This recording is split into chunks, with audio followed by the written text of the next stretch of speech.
Adam Jodorowsky a posté le texte suivant sur son compte Facebook, quelques jours avant l'anniversaire de son père Alejandro. Il y a quelques mois, j'ai écrit une lettre à mon père, puis une femme que je ne connais pas, émue, m'a proposé de la traduire pour que les personnes qui parlent français puissent la lire. La voici. Traduction de Mélanie Scriabine. Lettre à mon père. Cher père Alejandro, toi qui as toujours pensé qu'appeler papa son père est une erreur, que papa et maman sont les premiers mots qu'un bébé est capable de prononcer, et que de continuer de les appeler ainsi, étant adulte, signifie maintenir sa progéniture prisonnière d'un statut d'enfant.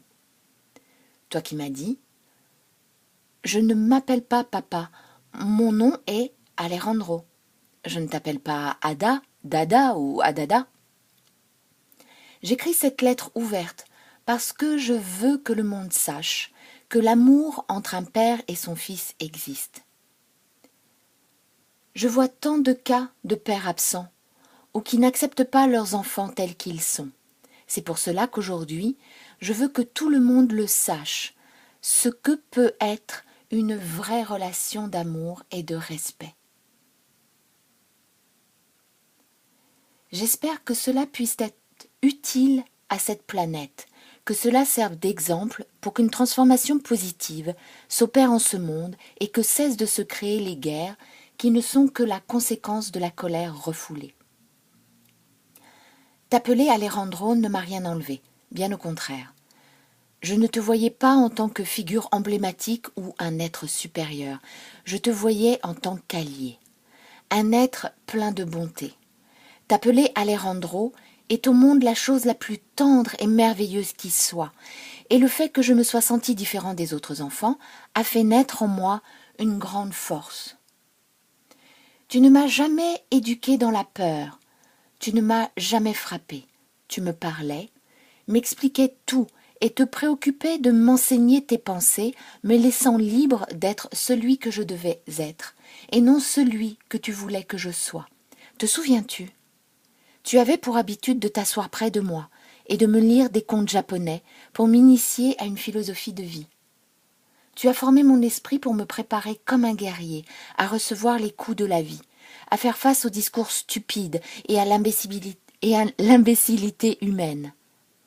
Mais tu m'as aussi appris à reconnaître la beauté dans la laideur. Je me souviens qu'un jour tu m'as dit « Je vais t'apprendre à penser ». Nous étions en Espagne, en vacances sur une île, et chaque matin tu me donnais des cours de réflexion. Chaque père devrait enseigner à son enfant la réflexion. Les enfants ne sont évidemment pas stupides. Ce que vous leur enseignez restera en eux à jamais. Grâce à ça, tu m'as marqué pour toujours. Qu'est-ce que Dieu ? Qu'est-ce que l'univers ? Quel est notre but dans cet univers ? D'où viens-je ? Où vais-je ? Suis-je un corps habité d'une âme ou une âme habitant un corps ? Ta vérité est une vérité, pas la vérité. Tu m'as appris à parler en tant que personne délicate et consciente. Quand j'étais enfant, tu me parlais doucement, mais comme à un adulte.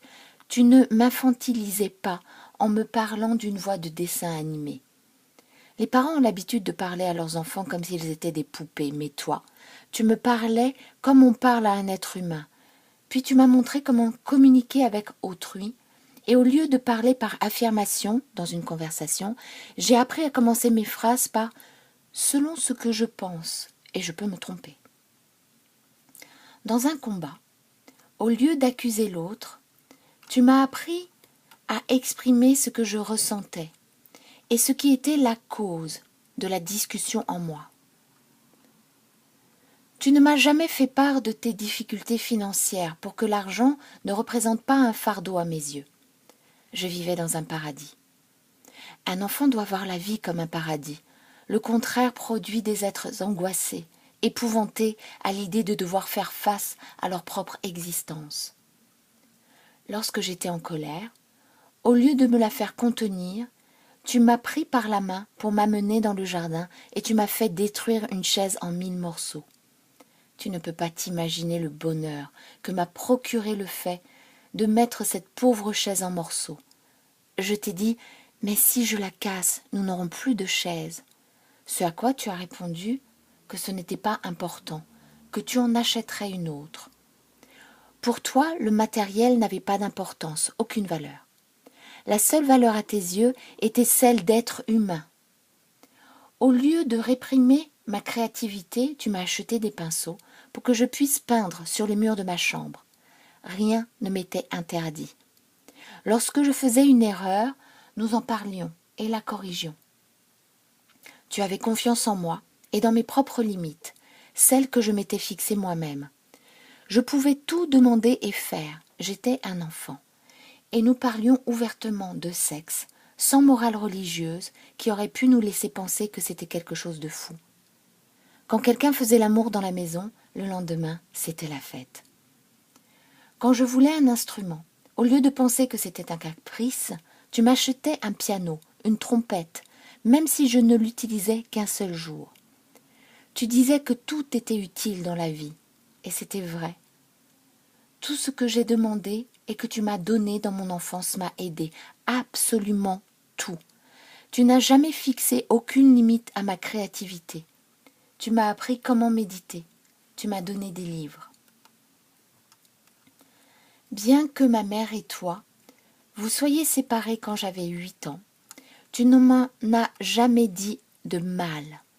Tu n'as pas essayé de détruire l'amour que je lui portais, et tu as créé une relation d'amour entre mes frères et moi, sans esprit de compétition.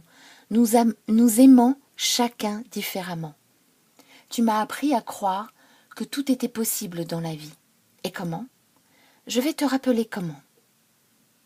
Un jour, nous étions dans les rues de Paris cherchant une paire de chaussures et jusqu'à ce que je trouve la paire parfaite, nous n'allions pas laisser tomber. Nous sommes rentrés dans 15 boutiques jusqu'à ce que je trouve ce que je voulais vraiment. Merci, Père de mon cœur. Grâce à ça, aujourd'hui, je ne laisse pas tomber et jusqu'à ce que je sois totalement satisfait de ce que je crée. Tu m'as aussi appris que lorsque quelque chose ne fonctionne pas, il est possible d'emprunter d'autres chemins qui mènent à ce que l'on désire et souhaite réaliser. Lorsque je tombais dans la rue, tu me disais « Samouraï !» pour qu'à chaque pas, mon regard sur le monde soit conscient. Le samouraï ne se laisse jamais distraire.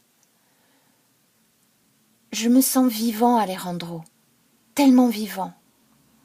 Je ne t'ai jamais vu abattu. Tu te rends compte? Tu ne t'es jamais plaint ou ne t'es laissé submerger par les difficultés de la vie. Tu ne m'as jamais montré tes angoisses.